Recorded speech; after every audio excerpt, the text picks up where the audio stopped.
Hello everyone, my name is André and I'm from the Nova University of Lisbon in Portugal. The subject of my presentation is a framework devised to specify routing protocols for wireless ad hoc networks. Nowadays, we have been witnessing the emergence of the Internet of Things or IoT. Most IoT applications depend on cloud services, and their deployments rely on infrastructure based wireless networks. However, this architecture presents several limitations. On the one hand, the ever increasing amounts of data produced and consumed by IoT devices are rendering the cloud unable to collect, process, and reply promptly, as well as increasing the operational costs. On the other hand, while infrastructure based wireless networks provide fairly reliable, high speed, and high bandwidth links, they also inhibit the flexibility of applications since they constrain the mobility of the devices and require attention to their deployment, configuration, and relocation. Edge computing emerged to tackle the cloud's limitations by promoting the direct communication between peripheral network devices located near end users. This paradigm can have a broad spectrum of materializations, from which we highlight wireless ad hoc networks. Wireless ad hoc networks are comprised of a set of devices that communicate directly with each other through the wireless medium without relying on any pre existing infrastructure. As such, they are more flexible and robust than infrastructure based wireless networks for materializing edge computing in the context of IoT. In order to support applications for these networks, it is vital to leverage a routing service that dynamically establishes routes between the network nodes, enabling network-wide communications. A plethora of routing protocols for wireless ad hoc networks have been already proposed over the years. Nonetheless, due to these networks' highly dynamic and heterogeneous nature, no single protocol is deemed the most suitable for all scenarios.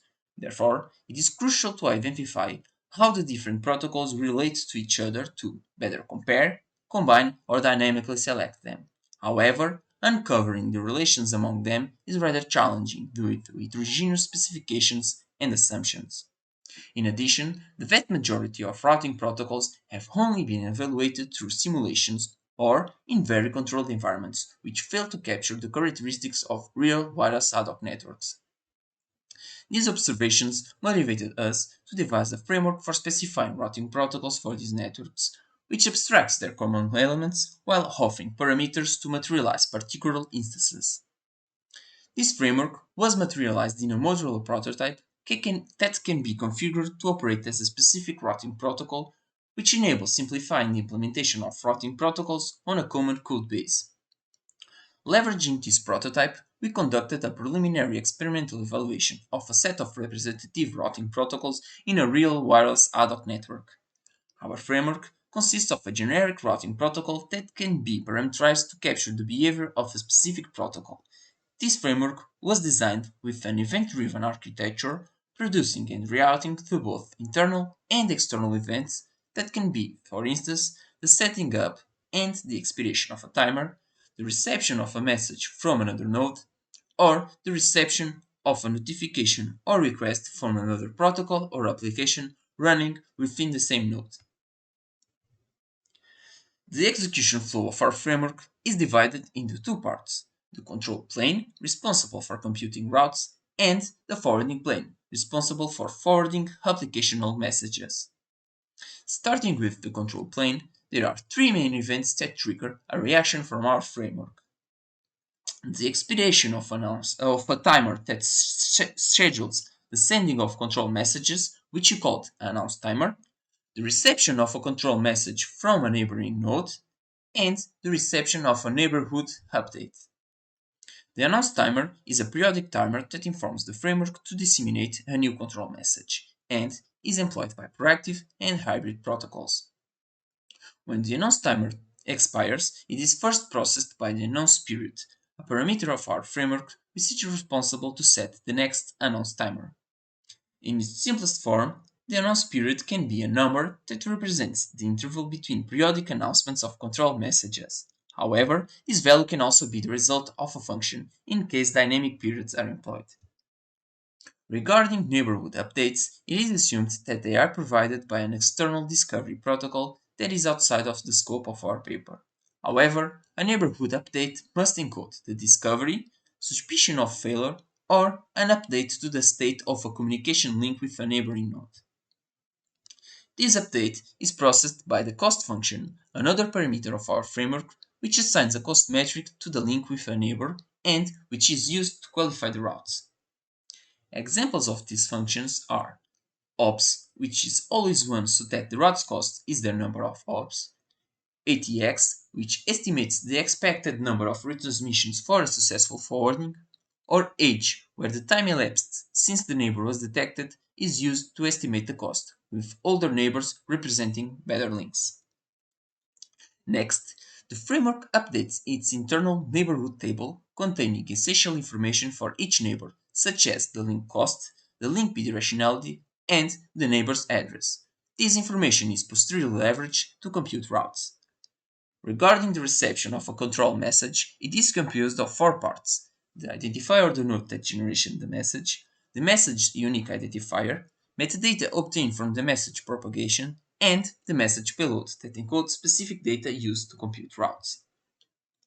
These three entry points converge into the routing strategy, another parameter of our framework, and the main component of the control plane.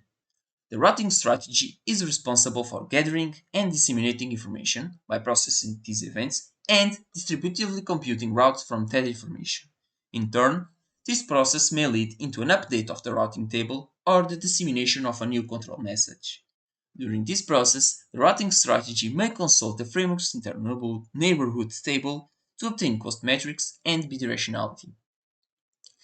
Examples of routing strategies may be link state, where each node periodically disseminates a subset of its known topology, enabling all the nodes to gather the global network topology.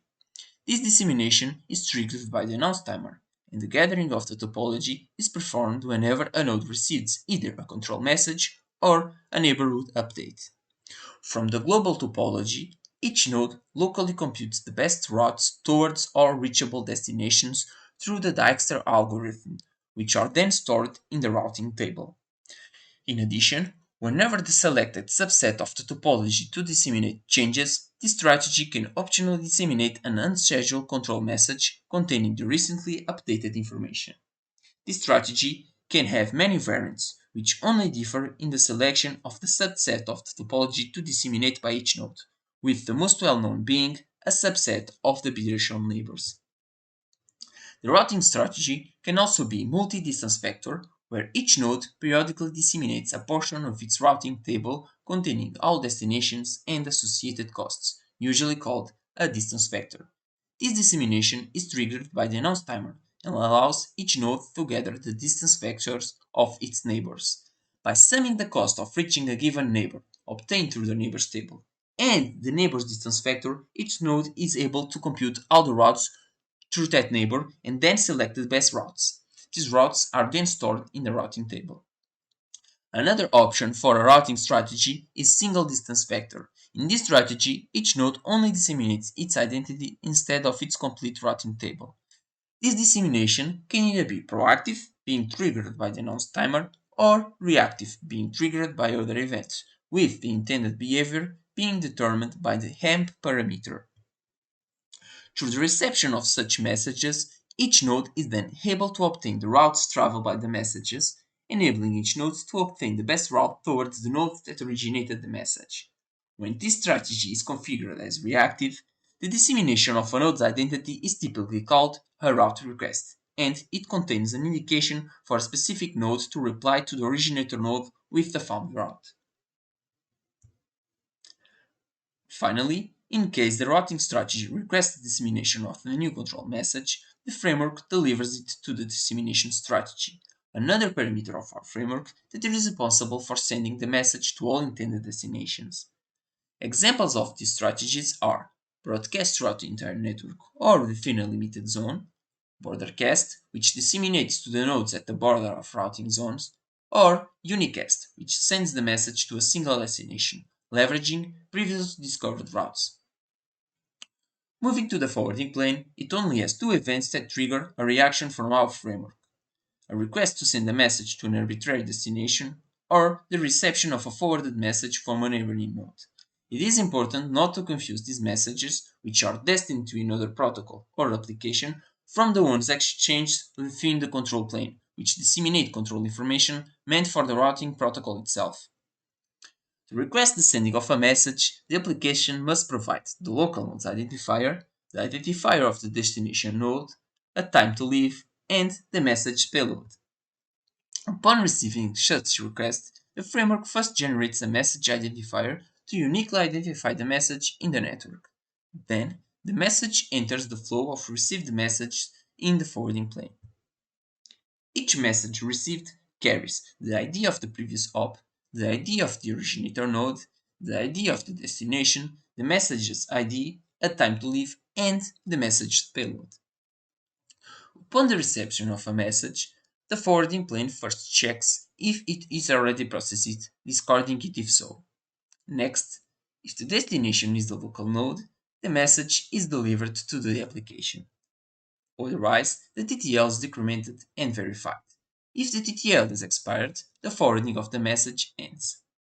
On the contrary, the message is delegated to the forwarding strategy, the final parameter of our framework, which is responsible for selecting the route to use to reach the message destinations from the available routes, potentially consulting the routing table, and sending the message to the neighbor which belongs to the selected route, which is often called the next opt for the message. Examples of these strategies are simple, which retrieves the first next op in the routing table, or source, where the originator of the message retrieves the complete route from the routing table and piggybacks it in the message so that the intermediary nodes become aware of their next ops.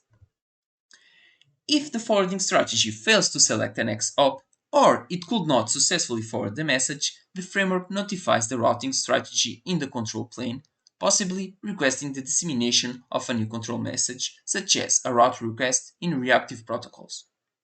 Otherwise, if the forwarding strategy succeeds, the workflow for that message ends. This concludes how our framework operates.